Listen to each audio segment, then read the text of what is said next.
Title: The Brock Turner Case. 2015, Stanford Sexual Assault and Deaths of Victims.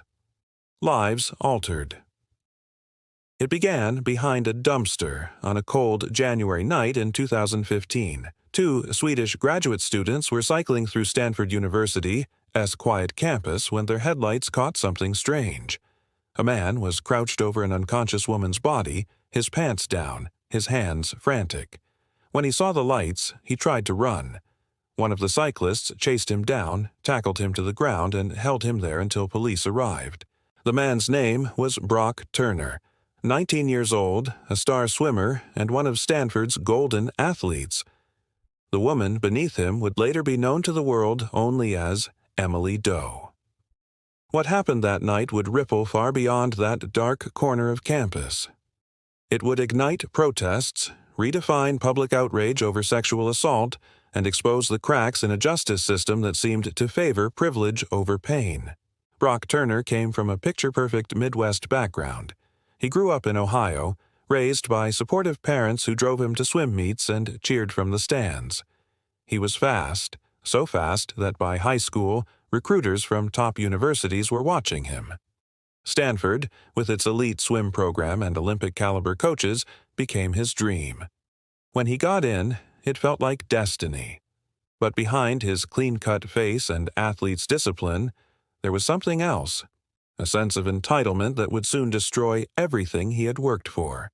The victim, Emily Doe, was not a student at Stanford. She was 22, a recent college graduate visiting the campus with her younger sister. The night of the assault, she had no idea who Brock Turner was. They had never spoken before. They both attended a fraternity party. Loud music, red cups, the kind of night that was supposed to end with laughter, not trauma. Emily had a few drinks. She remembers fragments: the crowd, the warmth of the room, the sound of her sister's voice, and then nothing. Police reports would later describe her as nearly comatose from alcohol. Witnesses saw Brock leading her away, his arm around her as if helping her. But minutes later, behind that dumpster, it turned into something else entirely. When police arrived, Emily was half-naked, unconscious, covered in dirt and pine needles. Her hair was tangled, her body still. She had no idea she had been assaulted until she woke up in a hospital, confused, bruised, and being examined by forensic nurses. The investigation was swift at first. Turner was arrested on the scene. DNA evidence confirmed the assault. The Swedish student's eyewitness accounts made it airtight. But the moment his identity became public, a Stanford swimmer, Olympic potential, the tone began to shift. News outlets ran his swim times before his charges. Photos of him in a suit and tie appeared next to headlines that should have described a violent sexual assault. Prosecutors charged Turner with 3 felonies: assault with intent to commit rape of an intoxicated person, penetration of an intoxicated person, and penetration of an unconscious person. If convicted, he faced up to 14 years in prison. But Turner's defense began painting a different story: a boy who made a mistake, not a predator. His lawyers argued that alcohol blurred the line of consent, that he didn't understand what he was doing. The narrative started to bend. During the trial, Emily had to relive every detail. She sat through hours of testimony where her body, her choices, her memories were dissected in front of strangers. Turner's attorney questioned how much she drank, what she wore, whether she might have given some signal. It was brutal, invasive, and deliberate. But then came the statement that changed everything. Emily wrote a 7,000-word letter addressed directly to Brock Turner and read it aloud in court. Her voice trembled but didn't break. She described waking up in the hospital, not knowing what happened.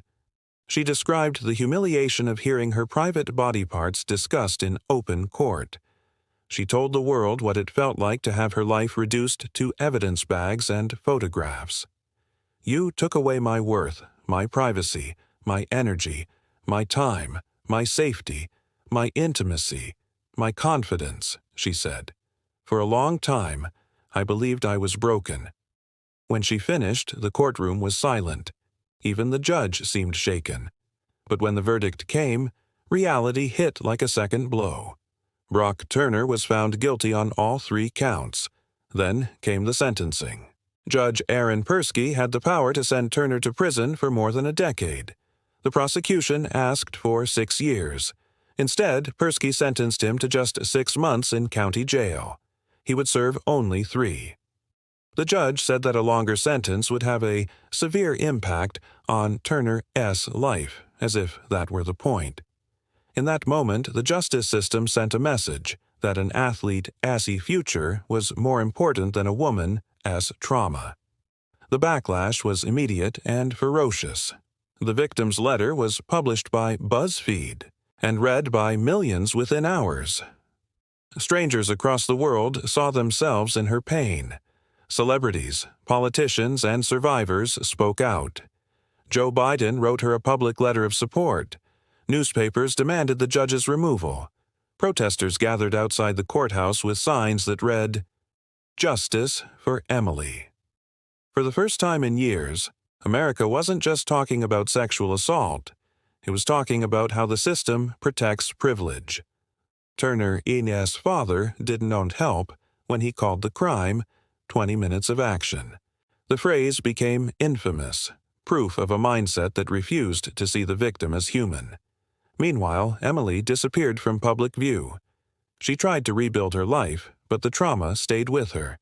She described panic attacks, nightmares, and how even the sound of a bicycle made her flinch, reminding her of the 2 men who found her that night. Her identity remained sealed until years later, when she revealed herself as Chanel Miller. In 2019, she published her memoir, Know My Name, a raw, powerful account of survival. For the first time, the world heard her side, not the courtroom version, but the human one. She wasn't just a victim behind a legal pseudonym. She was a writer, an artist, a person who refused to be defined by her pain. Her book won awards, but more importantly, it became a rallying cry. Her courage led to real change. Judge Persky was recalled, the first California judge in 80 years to be removed from the bench by voters. Stanford banned hard liquor at campus parties and built a memorial near the site of the assault, though not without controversy. And the conversation around sexual violence began to shift toward accountability and empathy. But for many, the story still left a bitter taste. Turner served 3 months in jail and then returned home, avoiding interviews and fading into anonymity. Reports say he tried to rebuild his life quietly, but the shadow of what he did never really disappeared. His name became synonymous with privilege, a reminder of how easily the system bends for those who look like success stories. In a broader sense, the case forced America to confront its moral blind spots. It wasn't just about one man or one woman. It was about what society believes victims owe to be believed, and what excuses it makes for men with bright futures. Years later, Chanel Miller's words still echo. "You made me a victim." In newspapers, my name was unconscious intoxicated woman, stripped of identity and dignity. You made me Emily Doe. I am not Emily Doe. I am Chanel Miller. That single sentence reclaimed everything the court tried to take from her. It gave voice to countless survivors who were silenced by shame or fear. It changed the way people talked about consent, privilege, and the power imbalance at the heart of sexual violence. The Brock Turner case wasn't just a crime, it was a turning point. It forced a nation to see the consequences of minimizing trauma, of excusing violence because it came from the hands of someone promising. And maybe the most haunting part isn't what happened that night behind the dumpster, but what happened after. How justice faltered, how society excused, and how one woman's pain became the spark for something much bigger. Because in the end, Brock Turner lost his freedom for 3 months, but Chanel Miller lost her sense of safety for years. And yet, through her words, she took it back. She became her own justice. If stories like this keep you hooked, hit subscribe for more.